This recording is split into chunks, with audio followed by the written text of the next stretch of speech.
بسم اللہ الرحمن الرحیم۔ شروع اللہ کے نام سے جو بڑا مہربان نہایت رحم والا ہے۔ قل ان کنتم تحبون اللہ، کہہ دے یا کہہ دیجئے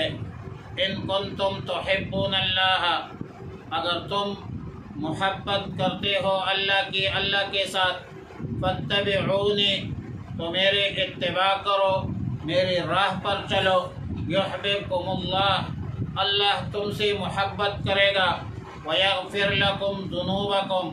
اور بخش دے گا تمہارے گناہ، واللہ غفور الرحیم، اللہ بخشنے والا مہربان ذات ہے۔ قل اطیعوا اللہ والرسول،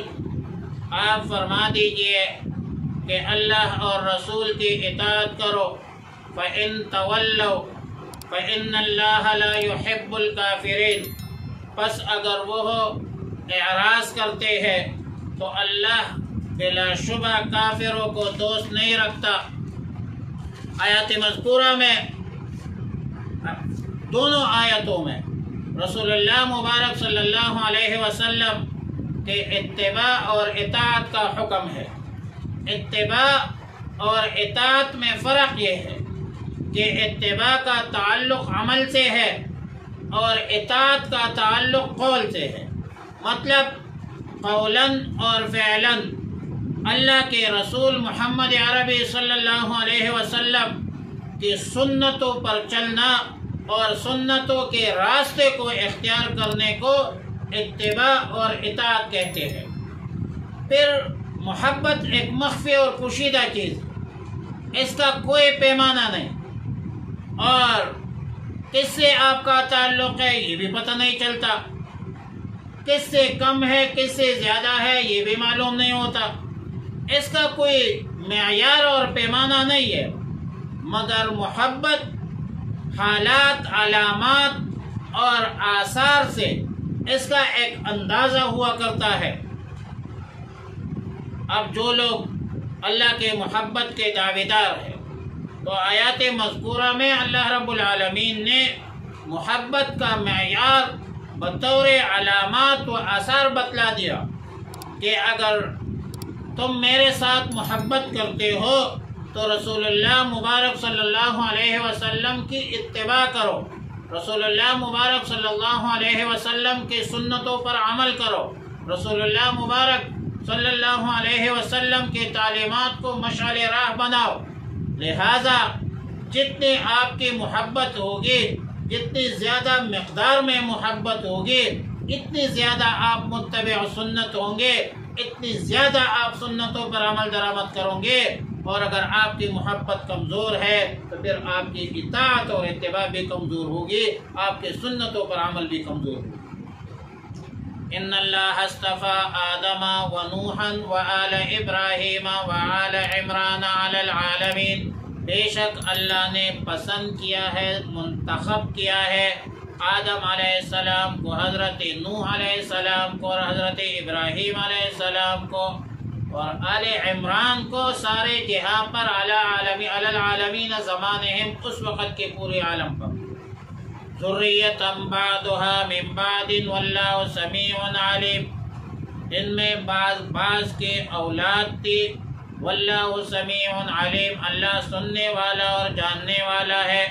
آیات مذکورہ میں اتباع اور اطاعت کے حوالے سے کچھ سابقین انبیاء علیہ السلام کے کچھ نظائر کا ذکر ہوا، اور اللہ تعالیٰ نے سیدنا آدم علیہ السلام کو نبوت سے سرفراز فرمایا، حضرت نوح علیہ السلام کو نبوت عطا کی، حضرت ابراہیم علیہ السلام کو پیغمبر بنایا، اور اس کے بعد جتنے بھی انبیاء علیہ السلام مبعوث ہوئے ہیں حضرت ابراہیم علیہ السلام کے بعد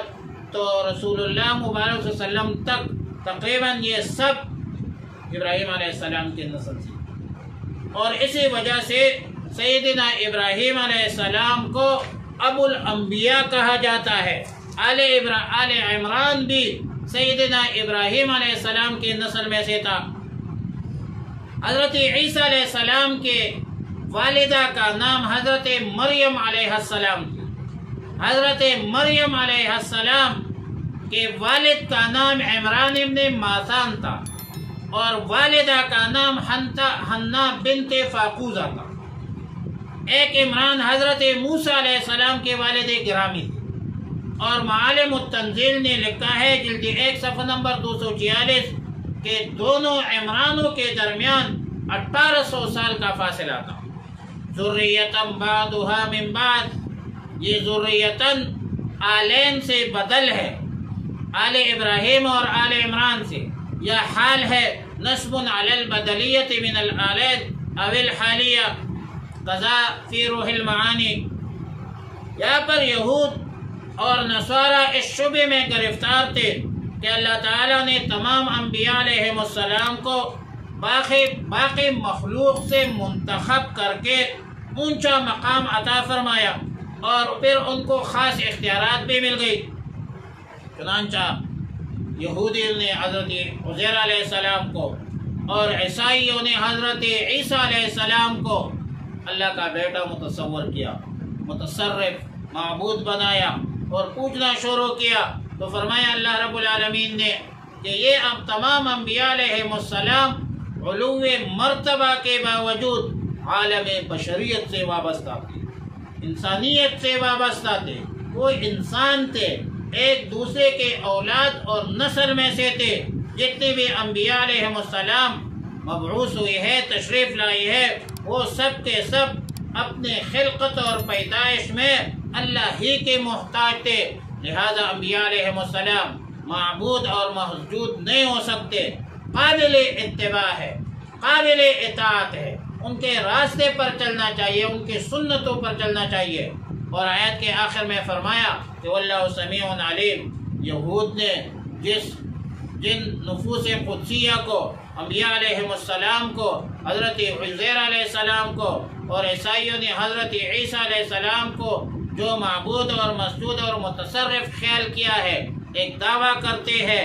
دو وجوہات کی بنیاد پر، ان کا یہ عمل اور قول دونوں درست نہیں ہے، یہ خیال اور دعویٰ بھی غلط ہے۔ ہم تمام انبیاء علیہ السلام جتنی بھی ہے، نمبر 1 جتنے بھی انبیاء علیہ السلام ہے وہ نفوس قدسیہ ہے، انبیاء علیہ السلام ہے، ہمارے سر کے تاج ہے، ان کے بغیر ہمارا ایمان نامکمل ہے، لیکن آپس میں خرابت رکھتے تھے، والد اور مولود کی نسبت تھی، وہ محتاج تھے اللہ کے۔ اور دوسرا مسئلہ یہ ہے، دوسرا وجہ یہ ہے کہ یہ حضرات ہر چیز کو سننے والے اور دیکھنے والے اور جاننے والے نہیں تھے، لہذا وہ معبود، مسجود اور مقصود نہیں بن سکتے۔ اذ قالت امرأۃ عمران ربی انی نذرت لک ما فی بطنی محررا، جب کہا عمران کی بیوی نے، عورت نے، کہ اے رب میں نے نظر کیا ہے تیرے لیے جو کچھ میرے پیٹ میں ہے، سب سے آزاد ہو کر، محررن سب سے آزاد ہو کر، فتقبل منی پس مجھ سے قبول فرما، انکا انت السمیع العلیم، بے شک تو ہی سننے والا اور جاننے والا ہے۔ حضرت مریم علیہ السلام کی والدہ حنا بنت فاقوزہ اور عمران ابن ماسان کی بیوی نے نظر مانا کہ اے میرے رب، میرے پیٹ میں جو بچہ ہے میں نے اس کو آزاد چھوڑنے کی منت مان لی ہے۔ آزاد چھوڑنے کا مطلب یہ ہے کہ اس کو صرف بیت المقدس کی خدمت کے لیے فارغ رکھوں گی اور دنیا کا کوئی کام اس سے نہیں لوں گا۔ لیکن فرمایا کہ فلما وضعتھا، جب اس نے جنا بچے کو، قالت ربی انی وضعتھا انثی، کہنے لگے کہ اے میرے رب، بلا شبہ میں نے اس کو لڑکے جنا ہے، واللہ اعلم بما وضعت، اور اللہ کو خوب معلوم ہے جو کچھ اس نے جنا ہے، لیکن ولیس الذکر کالانثی، نہیں یہ بیٹا بیٹی کی طرح، وانی سمیتھا مریم، اور میں نے اس کا نام رکھ دیا ہے مریم، وانی اعیذھا بک وذریتھا من الشیطان الرجیم، اور بے شک میں اس کو اور اس کے اولاد کو تیرے پناہ دیتی ہوں شیطان مردود سے۔ جب اس حمل کی پیدائش ہوئی، لڑکا نہیں تھا، لڑکی تھی، عمران کی بیوی انا بنت فاقوزہ نے بڑے حسرت کے ساتھ گزارش کی کہ رب انی وضعتها انثی، اے میرے رب بلکہ میں نے لڑکی کو جنا ہے۔ اور پھر اپنی حسرت کو بالفاظ دیگر یوں دہرایا کہ ولیس الذکر کالانثی، کہ لڑکا لڑکے کے مانند نہیں ہوتی۔ حاجی بجائی فرماتے ہیں کہ الف لام عہدی ہے، اور تفسیر یہ ہے کہ اے لیس الذکر الذی طلبت کالانثی الذی وہبت، اور پھر لکھتے ہیں کہ ویجوز ان یکون من قولها بمعنی ولیس الذکر کالانثی، مطلب یہ ہے کہ لڑکا لڑکی کی فی الحقیقت برابر نہیں ہے، لڑکی وہ کام نہیں کر سکتی جو لڑکا کر سکتا ہے۔ اور مولانا اشرف علی تھانوی رحمۃ اللہ علیہ بیان القرآن میں لکھتے ہیں کہ ولیس الذکر کالانثی حضرت مریم علیہ السلام کا قول نہیں ہے، بلکہ یہ اللہ رب العالمین نے بطور جملہ معترضہ لایا۔ اللہ تعالیٰ نے فرمایا کہ یہ لڑکے افضل ہی ہے اس لڑکے سے جو انہوں نے طلب کیا، کیونکہ اس کے کمالات برکات عجیب اور غریب ہوں گے۔ عمران کی بیوی نے لڑکا پیدا نہ ہونے پر افسوس ظاہر کرنے کے بعد فرمایا کہ وَإِنِّي سَمَّيْتُهَا مَرْيَمَ، کہ میں نے اس بچے کا نام مریم رکھ دیا۔ حضرت الاستاد مولانا ڈاکٹر شیر علی شاہ صاحب رحمہ اللہ فرمایا کرتے تھے کہ مریم اس عورت کو کہتے ہیں جو شادی نہیں کرتی، اور پھر فرمایا وَإِنِّي أُعِيذُهَا بِكَ وَذُرِّيَّتَهَا مِنَ الشَّيْطَانِ الرَّجِيمِ، فرمایا کہ میں اس لڑکے اور اس کے اولاد کو تیرے پناہ میں دیتی ہوں شیطان مردود سے۔ بخاری شریف میں ہے رسول اللہ علیہ وسلم نے فرمایا کہ کل مولود یولد، ہر بچہ جو پیدا ہوتا ہے مست ہو شیطان، شیطان اس کو چوتا ہے۔ جس وقت بھی وہ پیدا ہوتا ہے پھر اس کے چونے سے وہ چیختا ہے، آواز نکالتا ہے، الا مریم و ابناہا، مگر حضرت مریم علیہ السلام اور اس کے بیٹے۔ بعض روایات میں ہے کہ جب بچہ پیدا ہوتا ہے تو شیطان اس کے پہلوں پر انگلی سے چوکا لگاتا ہے، جس کی وجہ سے وہ چیخ اٹھتا ہے، لیکن مریم اور اس کے بیٹے حضرت عیسیٰ علیہ السلام کو اللہ نے شیطان کے چوکے سے بالکل محفوظ رکھا ہے۔ قضا فی القدر۔